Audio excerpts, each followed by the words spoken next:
आज हमें पढ़ना है कि आयरन और स्टील दोनों मैग्नेटिक मटेरियल है ना। तो दोनों के अंदर मैग्नेटिक प्रॉपर्टीज किसमें कैसी हैं, दूसरे में कैसी हैं। एक जो है ना टेम्पररी मैग्नेट के लिए यूज होता है, एक परमानेंट मैग्नेट के लिए यूज होता है।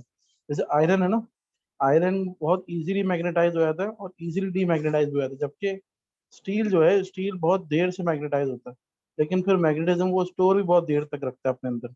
इसीलिए हम आयरन से जो है ना टेम्पररी मैग्नेट्स बनाते हैं, वो स्टील से जो है परमानेंट मैग्नेट्स बनाते हैं। ठीक है, इन दोनों की ये प्रॉपर्टी है डिफरेंट। हमने क्या किया, यहाँ पर हमने दो मैग्नेट्स लिए, magnet A magnet B. Magnet A के एक एंड पे हमने आयरन को स्टिक कर दिया, आयरन का छोटा सा ब्लॉक लगा दिया। मैग्नेट बी के एंड पे एक स्टील का ब्लॉक लगा दिया। ठीक है, फिर हम क्या करेंगे, हम कुछ आयरन फिलिंग्स को पिक करने की कोशिश करेंगे इनसे।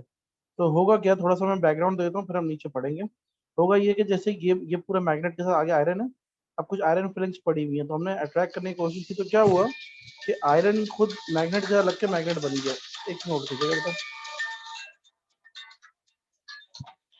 सिस्टम में था, 2 मिनट में।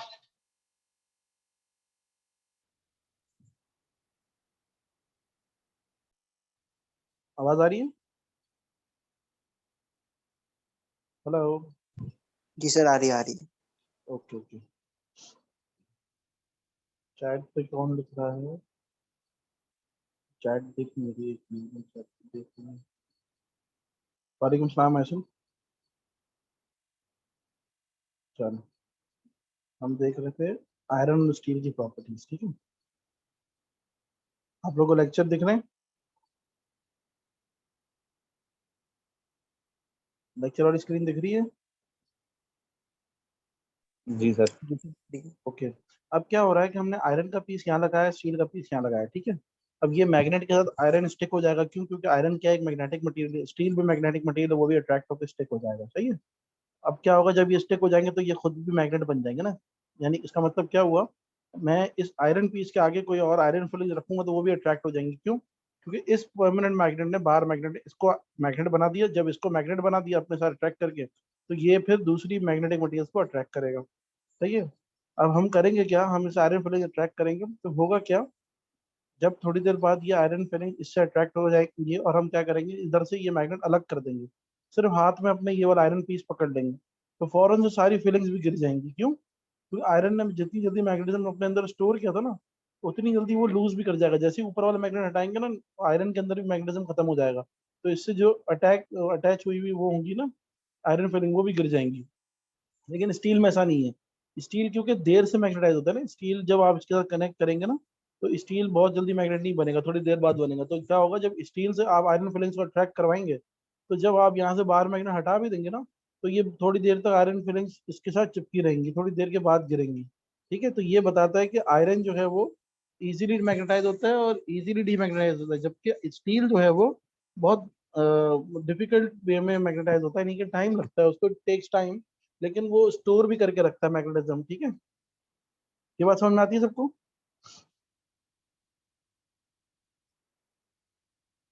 हेलो? जी सर। ओके। जी सर। ऑब्जर्वेशन में बात करते हैं, जो ऊपर हमने डिस्कशन की। Fix pieces of iron and steel at the ends of two magnets, dip them into the iron fillings. Magnet A picks up large number of iron fillings. Magnet a large number iron filings क्यों pick करेगा, क्योंकि वो बहुत जल्दी magnet बन जाएगा, तो जल्दी स्ट्रॉन्ग मैग्नेट बन जाएगा, तो ज्यादा अट्रैक्शन करेगा as compare to magnet B. Now separate the pieces of iron and steel from their respective magnets.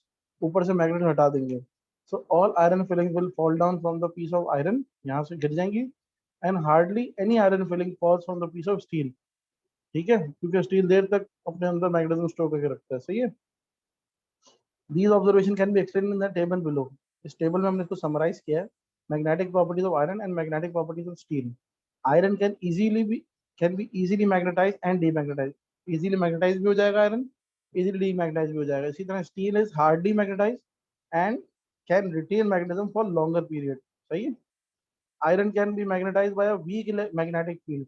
कोई वीक मैग्नेटिक फील्ड भी होगी ना, तो आयरन मैग्नेटाइज हो जाएगा, क्योंकि बहुत जल्दी हो जाता है, तो छोटी सी फील्ड से भी हो जाएगा, वीकर फील्ड से भी हो जाएगा। लेकिन steel requires a strong magnetic field to magnetize. क्यों? क्योंकि स्टील के अंदर जो मैग्नेटिक टाइनी मैग्नेटिक डोमेन्स होंगे ना, उनको ज्यादा एनर्जी, ज्यादा फोर्स चाहिए मैग्नेटाइज होने के लिए, इसलिए वो देर से होते हैं। तो इसलिए स्ट्रॉन्ग मैग्नेट दोगे तो वो जल्दी होंगे। ठीक है। Iron is use for making temporary magnets, जैसे अभी बात की टेम्पररी मैग्नेट्स क्या मतलब कि थोड़ी देर के लिए बनाना है मैग्नेट की चीज को, तो आयरन को यूज कर लो क्योंकि जल्दी भी बन जाएगा और फौरन हट भी जाएगा। ये कहाँ पर ज्यादातर होता है, यहाँ पर इलेक्ट्रोमैग्नेट्स हम बनाते हैं ना वहाँ यूज होता है, क्योंकि हम जितनी देर के लिए इलेक्ट्रिसिटी देंगे उतनी देर के लिए मैग्नेटिज्म रहे, और जैसे इलेक्ट्रिसिटी खत्म करें हटा दें तो मैग्नेटिज्म भी खत्म हो जाएगी। ये कहाँ यूजेज होगा, इलेक्ट्रिक बेल्स में। जो बेल घर की बेल होती है उसको हम प्रेस करते हैं, तो जितनी देर हम प्रेस करेंगे उतनी देर बेल बजनी चाहिए ना।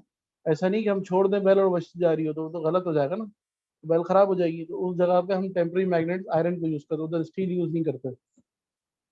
फिर है steel is use for making permanent magnets. Iron magnets are very stronger, steel magnets have less strength as compare to iron magnets. क्यों? शायद बहुत स्लोली होते हैं मैग्नेटाइज, तो कम स्ट्रेंथ रखेंगे, देर लगानी पड़ेगी उनको स्ट्रॉन्ग मैग्नेट बनाने में। ठीक है। Uses of permanent magnets, permanent magnets के यूज क्या है?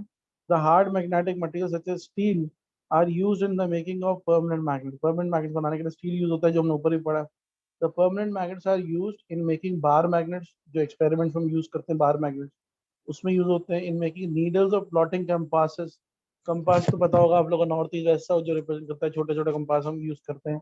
वॉचेस में भी होता है, लैब्स में भी यूज होता है, तो उसके अंदर जो मैग्नेट्स यूज होते हैं वो भी परमानेंट नेचर के होते हैं।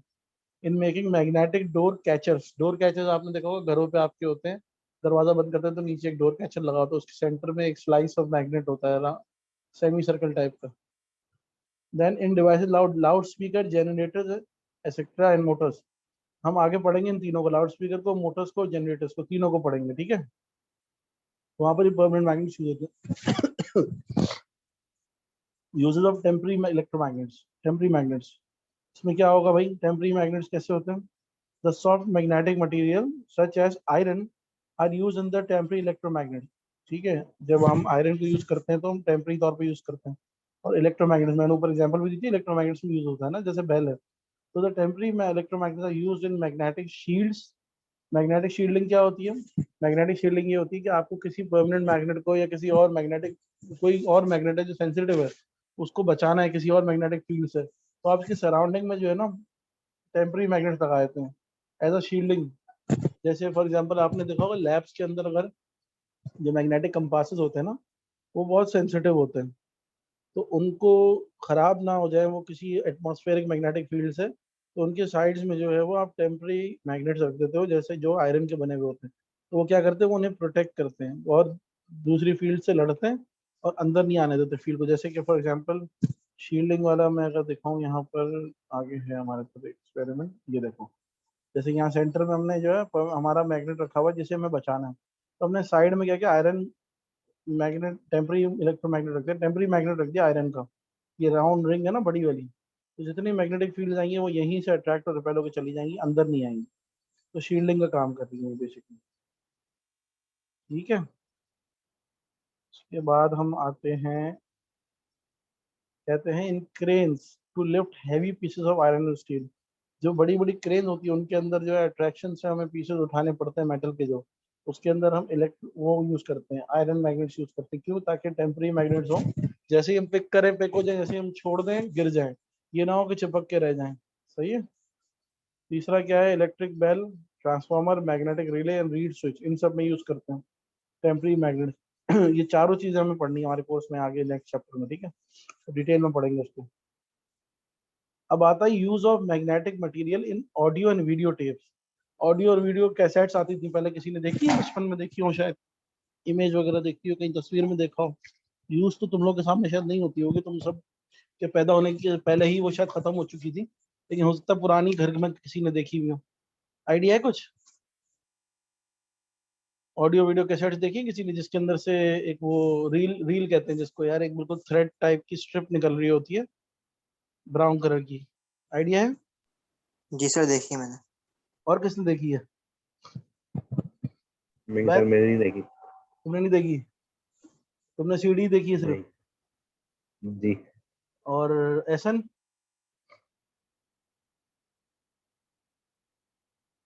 एसन, आपने देखी है ऑडियो वीडियो टेप्स? मुझना, आपने देखी है? No sir. देखी है। चलो जिसने नहीं देखी उन लोग के लिए मैं यहाँ दिखा देते हैं, इंटरनेट से सर्च करके जरा।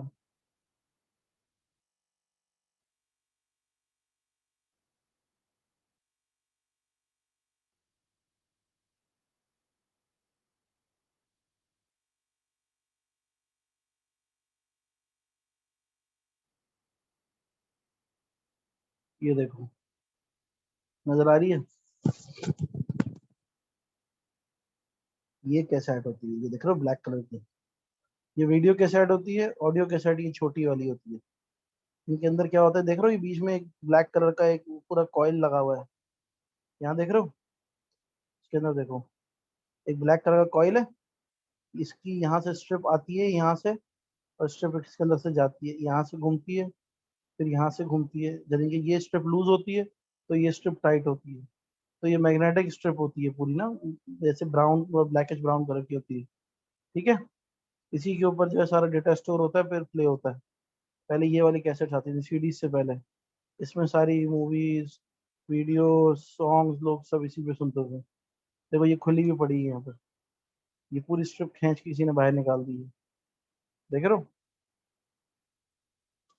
अब आ जाओ, अब हम देखते हैं कि ये इसका यूजेज कैसे होता है, मैग्नेटिक मटेरियल को इसमें यूज कैसे करते हैं।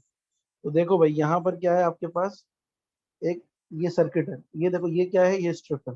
ये मैग्नेटिक टेप कहलाती है, जिसकी भी मैं बात करता ना, स्ट्रिप होती है ब्राउन कलर की, इसे हम कहते हैं मैग्नेटिक टेप। इसके ऊपर मैग्नेटिक मटेरियल कोट हुआ होता है, जैसे कि आयरन ऑक्साइड। क्या होता है इसके अंदर, आयरन ऑक्साइड होगा तो इसके अंदर टाइनी मैग्नेटिक डोमेन्स भी होंगे। तो जैसे ही इसको चेंजिंग मैग्नेटिक फील्ड मिलेगी तो ये डोमेन्स अलाइन होना शुरू हो जाएंगे, ऐसे ही है। तो ये जो है ना, ये सर्किट, ये टेप का पार्ट नहीं है, ये कैसेट का पार्ट है। कैसेट या टेप बोलो, मैं टेप बोला हूँ, समझ जाओ कि कैसेट ही है। कैसेट जैसे आपके रिकॉर्डर में लग गई, ये रिकॉर्डिंग हेड बनाया हुआ है यहाँ पर ना। बेसिकली क्या हो रहा है, यहाँ से करंट आ रहा होगा। आप जैसे सुना होगा आपने, जैसे कि वो होता है, स्टूडियोज होते हैं जहाँ पर सॉन्ग वगैरह रिकॉर्ड होते हैं। तो वहाँ पर क्या होता है, जो सिंगर्स होते हैं वो हेडफोन लगा के सॉन्ग गाते हैं एक रूम के अंदर। वो जो वैक्यूम रूम होता है, बेसिकली वो साउंड प्रूफ रूम होता है। ठीक है, उसमें से वो जब सॉन्ग्स गा रहे होते हैं तो क्या हो रहा होता है, वो सॉन्ग्स माइक्रोफोन के जरिए वायर में चले जाते हैं, वायर में इलेक्ट्रिक पल्सेस में कन्वर्ट हो जाते हैं ना, क्योंकि वो हेडफोन लगाते हैं, हेडफोन के साथ माइक्रोफोन होते हैं। माइक्रोफोन में आवाज जाती है, और आवाज जो है, साउंड वेव जो है, वो कन्वर्ट किस में हो जाती है, इलेक्ट्रिकल पल्सेस में। इलेक्ट्रिकल पल्सेस वायर्स के थ्रू आती हैं कहाँ पे, यहाँ रिकॉर्डिंग हेड पे। रिकॉर्डिंग हेड पे क्या, रिकॉर्डिंग हेड पे कॉइल लगा हुआ है, कॉइल लगा हुआ है वायर का। जैसे जैसे साउंड में चेंजेस आएंगे, कंप्रेशन रेफ्लेक्शन आएंगे, वैसे वैसे इलेक्ट्रिकल पल्सेस में चेंज आएगा। इलेक्ट्रिकल पल्सेस में चेंज आएगा तो इस कॉइल के अंदर क्या जनरेट हो जाएगी, मैग्नेटिज्म जनरेट हो जाएगी। पीछे पढ़ा है हमने, इलेक्ट्रिसिटी का मैग्नेटिज्म आता है। वो मैग्नेटिज्म जो है वो पूरे कॉइल में जब जनरेट होगी तो यहाँ से जब टेप गुजर रही होगी, तो उसी हिसाब से ये टेप के अंदर टाइनी मैग्नेटिक इवेंट्स को भी चेंज करेगी। तो जिस पैटर्न पे यहाँ पे आवाज चेंज हो रही होगी, उसी पैटर्न पे इलेक्ट्रिकल पल्सेस चेंज हो रही होंगी, उसी पैटर्न पे मैग्नेटिक फोर्स चेंज हो रही होगी, तो उसी पैटर्न पे यहाँ पर टाइनी मैग्नेटिक डोमेन्स भी अलाइन हो जाएंगी। और इस तरह से जो भी सॉन्ग वगैरह रिकॉर्ड हो रहा होगा वो इस टेप के ऊपर ट्रांसफर हो जाएगा। अब ये टेप ले जाके जब आप प्ले करोगे कहीं पे, तो इसका उल्टा काम करेगी, कि यहाँ से टाइनी मैग्नेटिक डोमेन्स चेंज होंगे, सर्किट के अंदर चेंजेस प्रोड्यूस करेंगे, इसके अंदर करंट चेंज होगा, उस करंट की वजह से आगे स्पीकर लगा होगा, स्पीकर में साउंड चेंज हो जाएगा, तो आप सुन सकोगे। ये रिकॉर्डिंग हेड है, इसका उल्टा ही प्लेबैक हेड होता है। अब इसको हम यहाँ से थोड़ा सा पढ़ते हैं तो और आप लोग को क्लियर हो जाएगा। Audio and video cassettes consist of a tape of magnetic material on which sound saved in particular form of magnetic field. For this purpose, sound waves are changed into electrical pulses, which are made by amplifier. पहले electrical pulses लगाते हैं, फिर amplifier लगाते हैं, ताकि वो electric pulses और ज्यादा हाई हो जाए। ठीक है, ताकि आराम से स्टोर हो जाए, लॉसेस ना हो उसके अंदर। फिर magnetic tape of cassette is move through the head of the audio cassette. Magnetic tape क्या किया आपने, ये हेड है ना ऑडियो कैसेट का, इसके ऊपर से गुजारा। ठीक है, magnetic tape of the cassette is moved through the head of the audio cassette recorder, which is in fact an electromagnet. electromagnet है क्यों, क्योंकि देखो यहाँ पर कॉइल लगा हुआ है, इसके साथ वायर है, इधर करंट आएगा, चेंजेस आएंगे, तो इसमें क्या हो जाएगा, मैग्नेटिज्म जनरेट हो जाएगा। मैग्नेटिज्म जनरेट होगा पूरे कॉइल के अंदर, तो वही उसी की वजह से ये टेप के ऊपर भी टाइनी मैग्नेटिज्म है, इसको अट्रैक्ट रिपेल करेगा। सही है, तो वो भी अलाइन हो जाएंगे।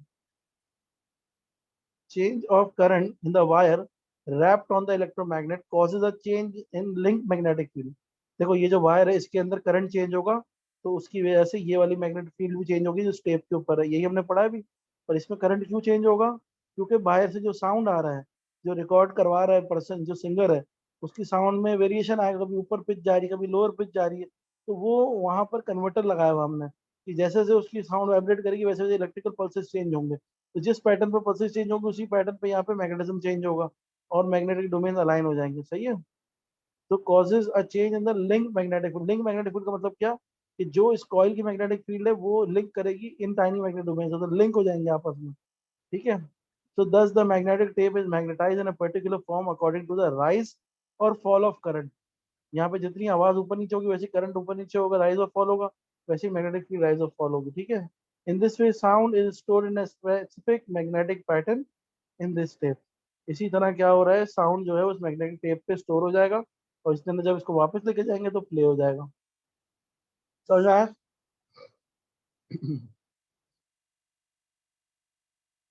हेलो हेलो, जी सर। जी सर। सबको समझ में आ गया? Any question? No sir. सही। कभी सोचा था इस तरह भी होता होगा स्टोर साउंड?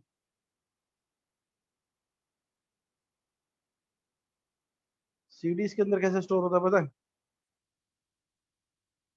वहाँ लाइट की फॉर्म में स्टोर होता है। जी सर पता है, वो अपना डिफरेंट रेज होती है उसके थ्रू स्टोर होता है, कंप्यूटर में पढ़ा था, रिसेंटली पढ़ा था। बड़ा अच्छा अच्छा, सही सही सही।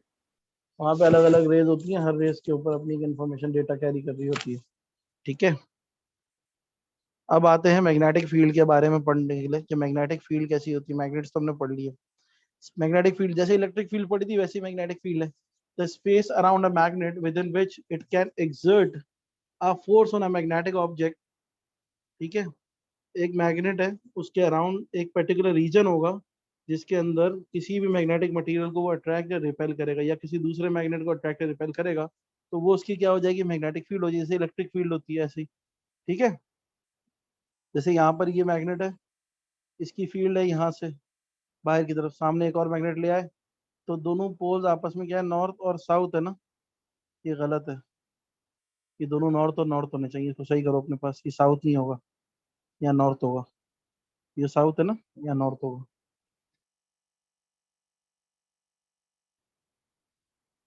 सब यहाँ पे पहले सही कर लें इसको, इस साउथ को नॉर्थ करें। ये नॉर्थ नॉर्थ जो है लाइक पोल्स हैं, रिपेल करेंगे, इसीलिए ये फील्ड क्या बन रही है, रिपेलिंग फील्ड बन रही है। देख रहे हो, दूर दूर कर रहे हैं ना दूसरे को। बीच में एक्स जो है ये क्या है, न्यूट्रल पॉइंट है। यहाँ पे फुल रिपल्जन है, यहाँ पे कुछ भी नहीं होगा। ये न्यूट्रल पॉइंट पे ना रिपल्जन होगी ना अट्रैक्शन होगी, बीच में खला आ जाती है।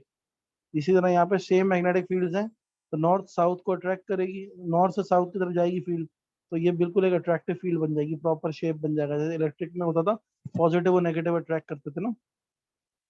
तो the direction of the magnetic field is represented by the magnetic field lines. जो एक मैग्नेटिक फील्ड की जो डायरेक्शन है वो लाइंस से रिप्रेजेंट होता है। हर मैग्नेट में नॉर्थ से लाइन निकलती है और साउथ तक जाती है। कोई भी अगर सिंगल मैग्नेट होगा ना तो उसमें नॉर्थ से निकलेगी और साउथ तक लाइन जाएगी, ठीक है। मैग्नेटिक, कहाँ गया, the direction of magnetic field depend by the magnetic field lines. Sorry, the magnetic field lines have the following properties. Magnetic field line start from north pole and end on south pole. North से start होगी, south पे end होगी, ठीक है। Lines do not intersect each other. ये दोनों आपस में देखो, ये लाइन ये लाइन ये लाइन, तीसरी चौथी कोई भी इंटरसेक्ट नहीं करेगी, सब अपना सेपरेट पैटर्न बना के जाएंगी, ठीक है। If the lines at a point are closer, the magnetic field is stronger there and vice versa. कोई लाइन जितनी क्लोज होगी ना आपस में, इसका मतलब वो उनकी बिटवीन स्ट्रॉन्गर फील्ड है। अगर दूर है तो वीकर फील्ड है, ठीक है, जैसे इलेक्ट्रिक में होता था। The magnetic field line between two like poles produce a neutral point. At this point resultant field is zero. जैसे ये, क्योंकि रिपल्शन है ना हर जगह से, ये सामने बिल्कुल फुल रिपल्शन है, कोई किसी को अट्रैक्ट नहीं कर रहा होगा, तो यहाँ पे बिल्कुल जीरो फील्ड होगी, कुछ होगा ही नहीं, ठीक है। अब यहाँ पे क्या है, ये अट्रैक्टिव फील्ड है। अब ये क्या है, ये सेपरेट फील्ड है, अलग अलग। अगर अकेला मैग्नेट है तो नॉर्थ से निकलेगा और घूमते हुए साउथ में आ जाएगा। अब हम देखते हैं फील्ड को प्लॉट कैसे किया जा सकता है, बनाएंगे कैसे। अगर हमें लैब में एक्सपेरिमेंट आ जाए तो हम कैसे बनाएंगे। So plotting of magnetic field line with a compass. Keep the plotting compass near the north pole of the magnet, ठीक है। आपने क्या किया भाई, मैग्नेटिक कंपास दिया और नॉर्थ पोल के पास रख दिया। जैसे यहाँ पे हो, ये आपका मैग्नेट रखा हुआ है नॉर्थ साउथ। आपने क्या किया, एक मैग्नेटिक कंपास छोटा सा लाए, इसके नॉर्थ पोल के करीब रख दिया। तो नॉर्थ पोल के करीब लाओगे तो जाहिर मैग्नेट का नॉर्थ तो सामने चला जाएगा ना, क्योंकि रिपेल करेगा। मैग्नेट का साउथ यहाँ आ जाएगा, तो यहाँ नॉर्थ आ गया तो आपने यहाँ डॉट लगा दिया, नॉर्थ रख दिया। फिर आपने इस कंपास को उठाया, फिर इस डॉट के ऊपर रख दिया, तो ये फिर आपको दूसरा नॉर्थ देगा यहाँ पर। फिर रख दिया, फिर यहाँ पे देगा, फिर यहाँ पे देगा, फिर यहाँ पे देगा, करते करते करते करते सारे पॉइंट ज्वाइन करोगे तो ये सारे डॉट्स बन गए। ये देख रहे हो, हर पॉइंट पर आपको नॉर्थ देगा। आपने क्या किया, मैग्नेटिक कंपास रखा, ये नॉर्थ की तरफ पॉइंट आउट करेगा, वहाँ आपने एक डॉट लगा लिया। फिर आपने कंपास यहाँ रखा, फिर ये यहाँ पॉइंट आउट करेगा, यहाँ डॉट लगा लिया। फिर यहाँ कंपास रखा, फिर यहाँ पॉइंट आउट करेगा तो यहाँ रख दिया कंपास उठा के। फिर यहाँ पर, फिर यहाँ पे, फिर यहाँ पर, ये डॉट्स हो गए। तो इनको आपने ऐसे कनेक्ट कर दिया। इसी तरह दूसरे डॉट्स यहाँ से यहाँ तक आए, इनको कनेक्ट कर दिया। ठीक है, फिर यहाँ पर आपने कंपास रखा, दूसरे डॉट्स यहाँ, ये दूसरी लाइन आ गई, फिर तीसरी लाइन आ गई। इस तरह प्लॉटिंग होती रहेगी, समझ रहे हो। इस तरह से ये लाइंस बन जाएंगी ऐसे, नॉर्थ से निकलेगी साउथ तक, फिर नॉर्थ से निकलेगी साउथ तक, फिर नॉर्थ से निकलेगी साउथ तक। ठीक है, सीधा दूसरी साइड में नॉर्थ से साउथ, नॉर्थ से साउथ, नॉर्थ से साउथ। तो सबसे आखिरी वाली लाइन है ये वाली, इसमें वीकर फील्ड होगी। क्यों? क्योंकि मैग्नेट से दूर है। इसमें पर्टिकुलरली स्ट्रांग होगी इससे, इससे कंपैरेटिवली। और ये सबसे स्ट्रॉन्गर फील्ड रखेगी जो सबसे करीब होगी। ठीक है, समझ में आती है बात ये?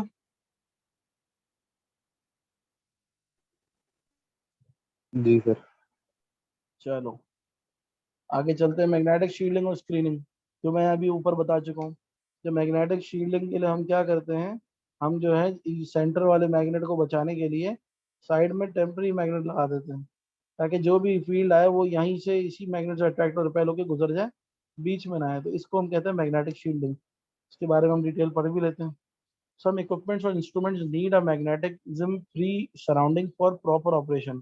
For this purpose, the given equipment is kept in soft iron ring. ठीक है, जिनको मैग्नेटिज्म से बचाना होता है उनको सॉफ्ट आयरन रिंग के अंदर रख देते हैं। Since soft iron easily magnetized, it can draw some neighboring magnetic field lines into itself. Thus, the area within the soft iron has no magnetic field line. Hence, the area within the ring is said to be shielding from the magnetic influence. क्या बात हुई, हमने कहा कि भाई इसके अंदर का एरिया में कोई मैग्नेटिज्म आने ही नहीं देगा ये, तो इसलिए हम कह रहे हैं कि ये जो एरिया है ये शील्डेड है फ्रॉम द मैग्नेटिक इन्फ्लुएंस। कोई मैग्नेटिज्म इसके अंदर नहीं आ सकता। ठीक है,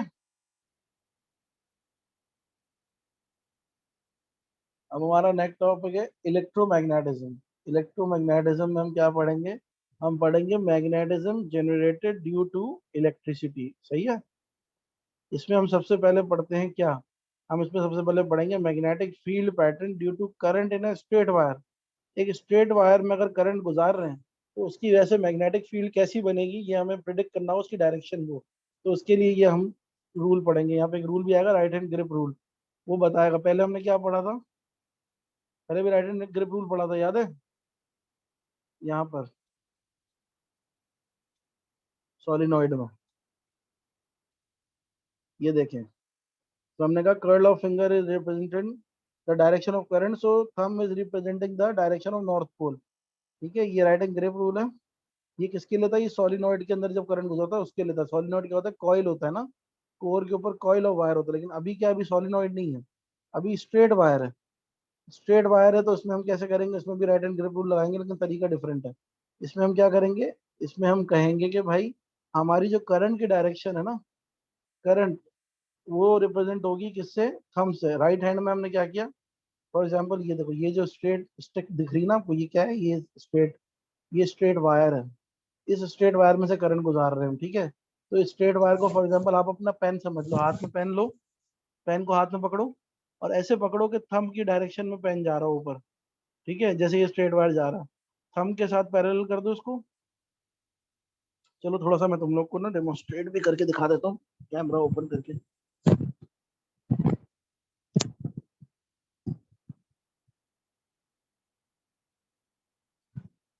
मेरे पास पेन, देखना एक मिनट।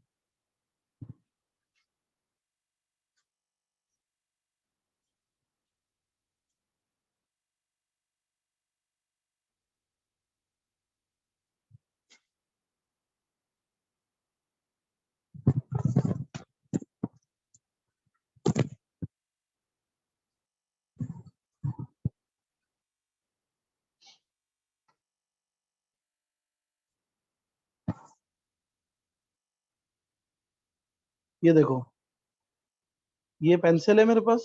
ठीक है, इसको मैं समझ रहा हूँ ये मेरा स्ट्रेट वायर है, इसको मैंने हाथ में पकड़ लिया राइट हैंड में। और जो थंब है, थंब डायरेक्शन ऑफ करंट को रिप्रेजेंट कर रहा है, यानी कि तो करंट ऊपर जा रहा है। आप लोग भी इस तरह से अपने पेन या पेंसिल को हाथ में पकड़ें और थंब को इसके साथ लगाएं, तो आप एज्यूम करेंगे कि भाई थंब की डायरेक्शन डायरेक्शन ऑफ करंट है। तो अगर ये थंब ऊपर जा रहा है तो जो कर्ल ऑफ फिंगर है ये, इसको ऐसे पकड़ता हूँ मैं, कर्ल, ये थंब है, ये करंट की डायरेक्शन है, और ये जो कर्ल है, कर्ल ऑफ फिंगर है, ये किसको रिप्रेजेंट कर रहा है? ये डायरेक्शन ऑफ मैग्नेटिक फील्ड को रिप्रेजेंट कर रहा है। ठीक है, डायरेक्शन ऑफ मैग्नेटिक फील्ड कहाँ हो रही है? एंटी क्लॉकवाइज हो रही है ना। अगर ये वायर में करंट ऊपर जा रहा है तो ये कर्ल जो है वो मैग्नेटिक फील्ड को रिप्रेजेंट कर रहा है। ये क्या है? एंटी क्लॉकवाइज है। कैसे पता चलेगा एंटी क्लॉकवाइज है? इसको थोड़ा सा घुमाओ और अपनी तरफ देखो, अपने मुंह की तरफ करो फिंगर्स को और अब घुमाओ। तो अब क्या हो रहा है? एंटी क्लॉकवाइज घूम रही है, क्लॉक के उल्टी घूम रही है। समझ में आ रहा है सबको? हाँ भाई, जी सर। सबको समझ में आ गया कैसे किया? डेमोन्स्ट्रेट करें जरा।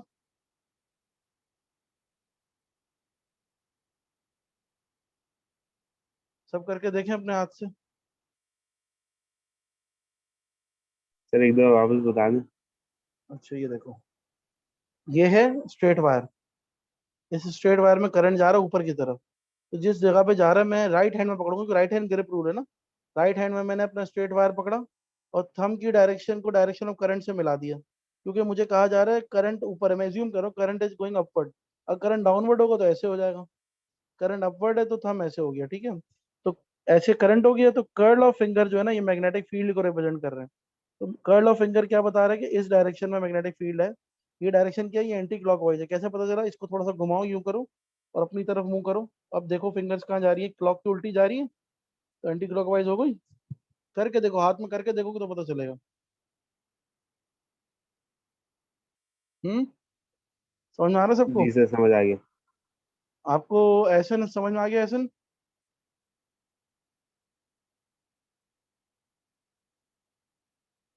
ऐसे मुजदा समझ में आ रहा है आप लोगों को? जी सर। क्लियर है ना? जी। Okay.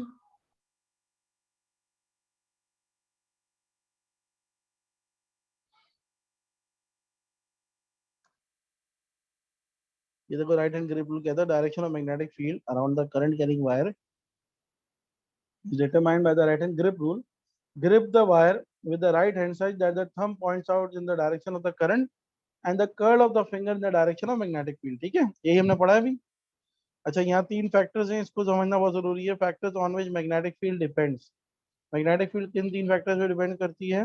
The factor influencing the magnetic field around the straight wire are increasing the current, it will increase the strength of magnetic field. अगर आप इंक्रीज कर दोगे करंट को तो मैग्नेटिक फील्ड भी इंक्रीज होगी। क्यों? क्योंकि मैग्नेटिक फील्ड की सोर्स क्या है? करंट है। ऐसे ही। देन रिवर्सिंग द करंट, यानी डायरेक्शन ऑफ करंट को अगर रिवर्स कर दोगे तो, यानी कि अपवर्ड की जगह डाउनवर्ड कर दोगे तो क्या होगा? तो मैग्नेटिक फील्ड की डायरेक्शन चेंज हो जाएगी। यानी कि पहले अपवर्ड करंट था तो एंटी क्लॉकवाइज मैग्नेटिक फील्ड थी, अब अगर हम डाउनवर्ड कर देंगे तो क्लॉकवाइज मैग्नेटिक फील्ड होगी। अपने हाथों से चेक भी कर लो करके ना। ठीक है।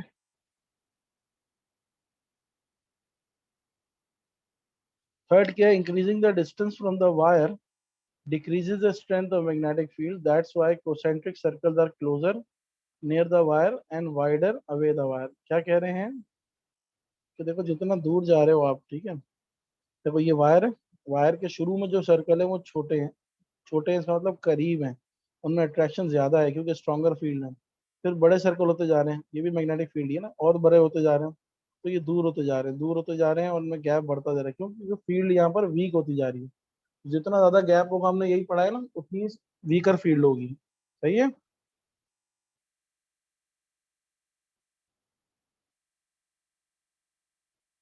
अच्छा भाई, यहाँ पर देखें magnetic field pattern due to current in solenoid. जो हमने शुरू में पढ़ा था ना, सोलिनॉइड के अंदर करंट कैसे आता है? सोलिनॉइड में कॉइल होता है। ये देखो, सोलिनॉइड में कॉइल है। यहाँ पे हमने क्या कहा था? ये हमने कहा था कि आप जो है कंडक्टर अपने हाथ में जो है वो सोलिनॉइड को पकड़ो, राइट हैंड में ग्रिप करो, ऐसे कि कर्ल ऑफ फिंगर जो है वो करंट की डायरेक्शन रिप्रेजेंट करें। तो यहाँ पर क्या डायरेक्शन, क्या इनटू द बोर्ड है। तो अपने हाथ में पेन पकड़ें और कर्ल ऑफ फिंगर को इनटू द बोर्ड दिखाएं, तो आपका जो थंब होगा वो लेफ्ट साइड पे होगा। जैसे देखो, अभी बताता हूँ मैं दोबारा से।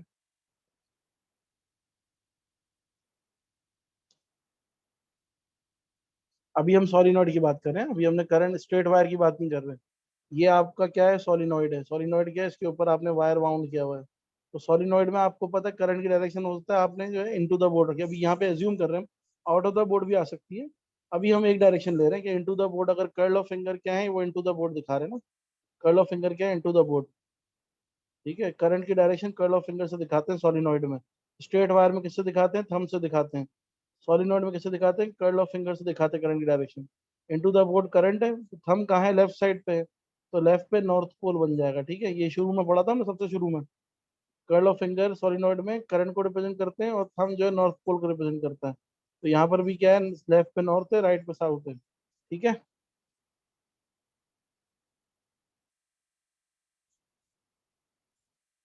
समझ में आ गया? जी sir. Okay, the magnetic field pattern of a solenoid is similar to that of bar magnet. क्योंकि बार मैग्नेट में वैसे ही होता है। ऊपर हमने बार मैग्नेट की प्लॉटिंग देखी थी, अभी दिखाता हूँ मैं कहाँ पे देखी थी। ये रही बार मैग्नेट की प्लॉटिंग हमने यहाँ देखी थी। बार मैग्नेट रखा हुआ है, इसकी फील्ड निकल रही है, यहाँ जा रही है, इसकी फील्ड निकल रही है, यहाँ जा रही है। तो इसमें भी ऐसी है, सोलिनॉइड भी एक तरह का बार मैग्नेट की तरह एक्ट करेगा आपके लिए, क्योंकि इसकी भी डायमेंशन ऐसी ही है ना, बार मैग्नेट जैसी है। तो क्या हो जाएगा, इसकी भी फील्ड जो बनेगी यहाँ से निकल के यहाँ जाएगी, नॉर्थ से निकल के साउथ में जाएगी, यहाँ भी नॉर्थ से निकल के साउथ में जाएगी, यहाँ भी नॉर्थ से निकल के साउथ में जाएगी। ठीक है, समझ में आ रहा है? तो magnetic field emerges from north end to end of the solenoid and goes to the south end of the solenoid. The magnetic field is stronger inside the solenoid because concentration of the magnetic field lines is larger there. देखो solenoid के अंदर field ज्यादा होगी, क्योंकि यहाँ पर concentration के charges करीब करीब होंगे, तो ज्यादा इन्फ्लुएंस कर सकेंगे, ज्यादा हैवी मैग्नेटिज्म होगा। बाहर क्या होगा, एयर आ जाएगी, बाहर एयर की वजह से क्या होगा, ऑपोजिशन आएगी ना, तो वीकर फील्ड हो जाएगी। ठीक है, समझ में आ रही है बात? Hello, hello. जी सर।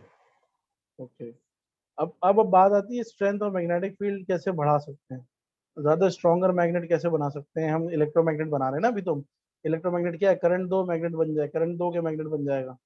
तो अब स्ट्रॉन्गर इलेक्ट्रोमैग्नेट कैसे बनाएंगे, तो इसके तीन तरीके हैं। या तो आप इंक्रीज कर दो करंट को, जो कि सोर्स है मैग्नेट की, मैग्नेट बनता ही करंट की वजह से ना, अभी हमने पढ़ा है शुरू से।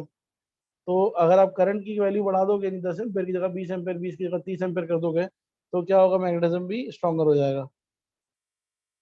दूसरा क्या है, दूसरा ये है कि आप जो सोलिनॉइड के नंबर ऑफ टर्न्स बढ़ा दो। देखो ये सोलिनॉइड है, इस पे वायर वाउंड हुआ है ना, फॉर एग्जांपल ये 50 वायर लगे, 50 टर्न्स हुई हुई है। आप इसको डबल कर दो, 100 टर्न्स कर दो, तो मैग्नेटिज्म भी डबल हो जाएगा। क्यों? क्योंकि नंबर ऑफ चार्जेस ज्यादा आ जाएंगे एक टर्न के अंदर। पहले एक टर्न थी, अब 50 टर्न थी, अब 100 टर्न है। 100 टर्न में नंबर ऑफ इलेक्ट्रॉन्स बढ़ जाएंगे ना, तो इलेक्ट्रॉन्स के फ्लो होने की वजह से ही तो मैग्नेटिज्म चेंज होता है। जितना ज्यादा इलेक्ट्रॉन का फ्लक्स आएगा, उतना ज्यादा मैग्नेटिज्म भी पाएगा। सही है। तीसरा, by using soft iron core inside the solenoid. Soft iron core inside the solenoid, यानी कि हमने बात की थी कि सॉफ्ट आयरन को कोर की तरह, कोर क्या होती है, कि जो वायर वाउंड हुए हैं, वायर किसी चीज पे वाउंड हुए होंगे ना, किसी सिलेंडर पे, किसी रेक्टेंगुलर ब्लॉक पे, तो नीचे आप क्या करो, सॉफ्ट आयरन का ब्लॉक यूज कर लो। तो क्यों? क्योंकि वो इजीली मैग्नेटाइज हो जाता है और इजीली डीमैग्नेटाइज हो जाता है। तो इससे क्या होगा, आपका मैग्नेटिज्म लॉस नहीं होगा। जैसे ही इलेक्ट्रिसिटी आएगी, मैग्नेटिज्म स्टोर होगा, इलेक्ट्रिसिटी बंद, मैग्नेटिज्म लूज हो जाएगा। तो क्या हो जाएगा, आपका मैग्नेटिज्म ज्यादा देर नहीं लगाएगा जनरेट होने में। हमने क्या कहा था, वीकर मैग्नेटिक फील्ड से भी क्या होता है, आयरन जो है वो मैग्नेटिज्म स्टोर कर लेता है। तो सॉफ्ट आयरन कोर यूज करोगे तो क्या होगा, आपके पास फ्रीक्वेंट मैग्नेटिज्म आएगा, फ्रीक्वेंट डीमैग्नेटिज्म हो जाएगा, कहीं पे भी लॉसेस नहीं आएंगे आपके। 1 मिनट रह गया, मैं सेशन दोबारा स्टार्ट कर रहा हूँ।